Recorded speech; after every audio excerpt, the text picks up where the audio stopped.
Hello, friends, and welcome to episode 9 of Gospel of the Pantheon. It was 100,000 million years ago. Things were really slow. Nobody else yet to show. Place the slabs below and plant them so the plan can start to go. More years into and tears gnashing through. Oh, holy slabs coming to view. At last holy resolve from two into a regal history that demanded you the dread that's ever new. It was 100,000 million years ago. Things were really slow. Nobody else yet to show. Place the slabs below and plant them so the plan can start to Okay, welcome back. Chapter 6, the Gospel of the Very Beginning, verse 1. You may recall from 2 earlier chapters references to certain heretofore unchanneled Gospels. The first was the Gospel of the Very Beginning. Well, consider it unchanneled no more. Now, for a Curtisarian like myself, the opportunity to channel this long-sought Gospel is huge. However, for the non-pantheonic scholars reading this work, disclaimer follows. The Gospel of the Very Beginning is difficult to understand and not very fun to read, simply because the truths of the very beginning are ineffable. It is here rendered faithfully from the perfect vision of Curtis himself, but this history nevertheless will not be of interest likely to many readers. Verse 3 actually tells what happens after the very beginning. It explains why the things that have happened thus far happened the way they did. It explains what the prophecies were and why they came to be. In other words, it's helpful for you to know this stuff, but if it's too theological for you, just skip the chapter. And don't get stuck here, please. Frankly, I almost wish Curtis had delivered this gospel to someone else, because I'm afraid it's going to lose me some readers. But he's the God of text, so I'll just stick it here, like he says, and hope for the best. It's not too long. Verse 2. In the very beginning, before there was anything, there were the world and the people like always. And the people were just as they are now, or at least they looked about the same. One big difference, though, was that back then all the people ever did was work, and all the work they did was perfect, and it didn't mean much because the people still enjoyed a state of glorious robotic mind. The very beginning, of course, predated mortal time, and because it was a period of exclusively immortal time, there were really only two types of work that people did. This is so because when we speak of work, we speak of manifesting the truths of the articles in the media. And there are only two types of media that can resonate without mortal time. These arts are the manifestations of the truths of the article space and the article time.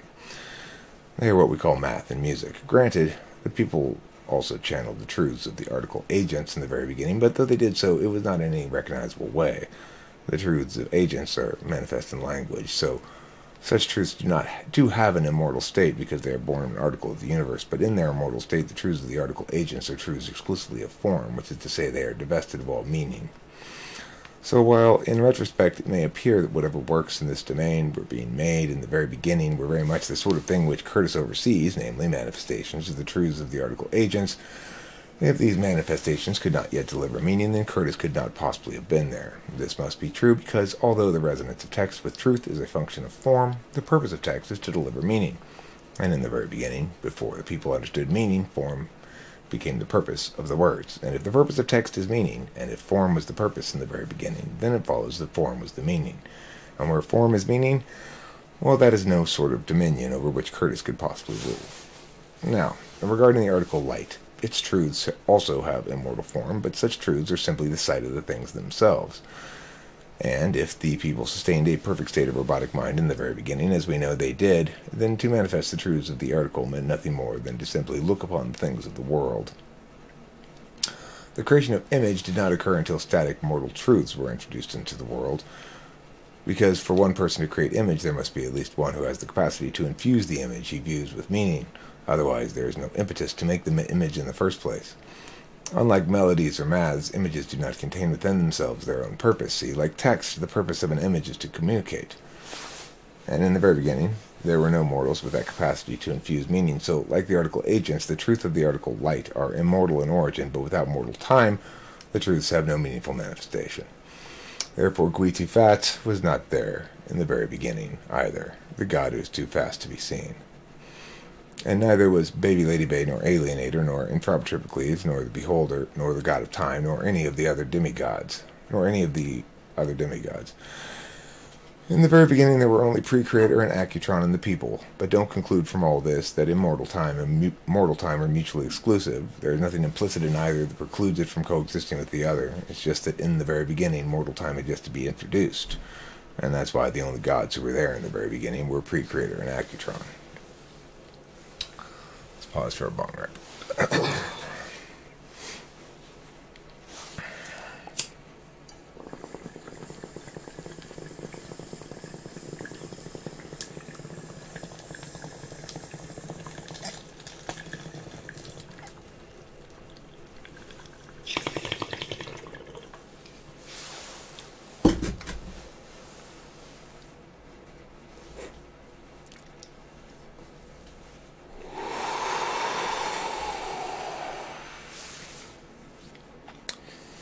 Verse 3.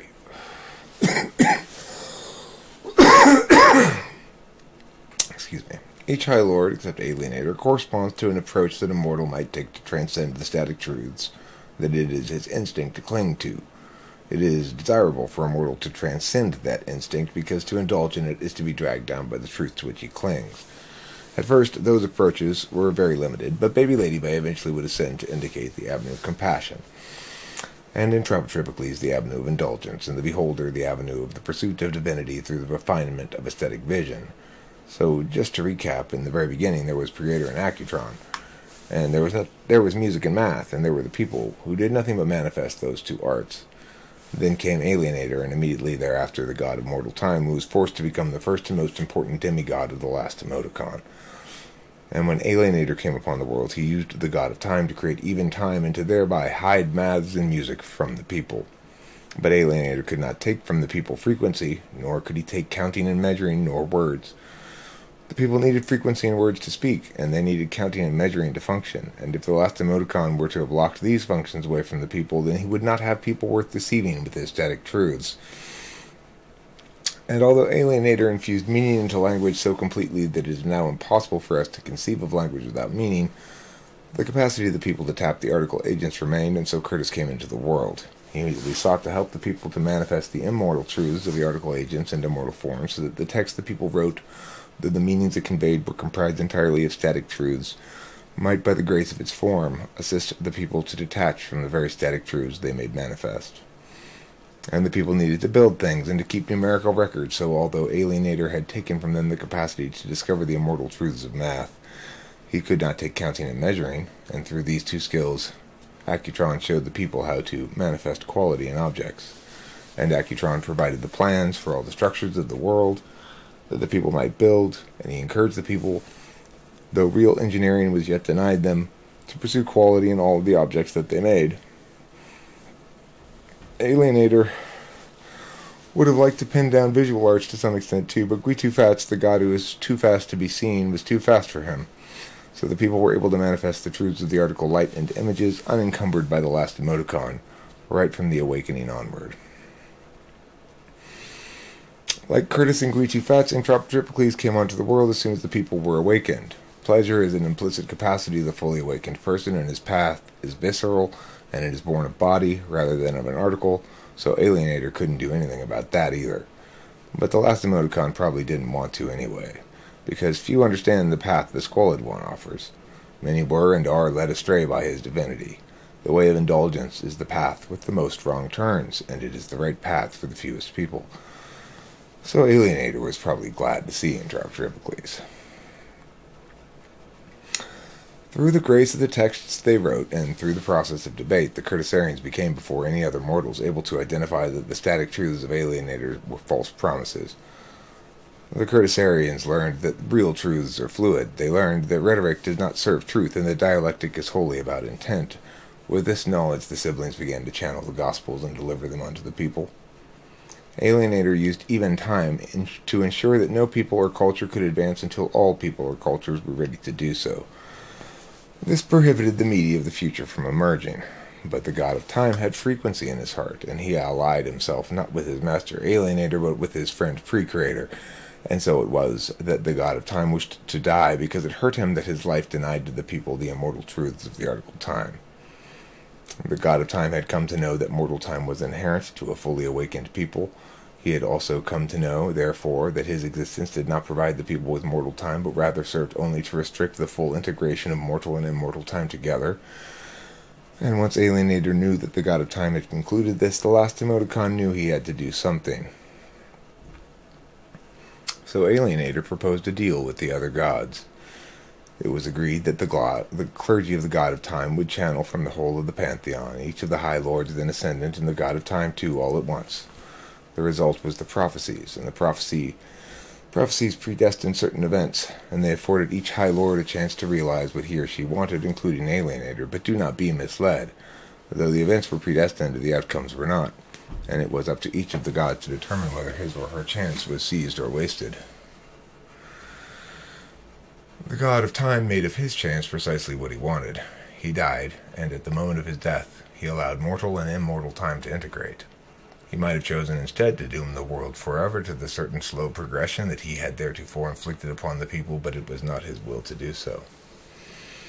Anyhow, once uneven time had spread across the world, the media of the future, which is to say the reintroduction of music and maths, and the development of film and code art and such, became possible, and once this possibility was accomplished, the beholder, who had long been locked away, was born in the guise of a mortal babe, and she grew until she ascended to her rightful place in the Pantheon.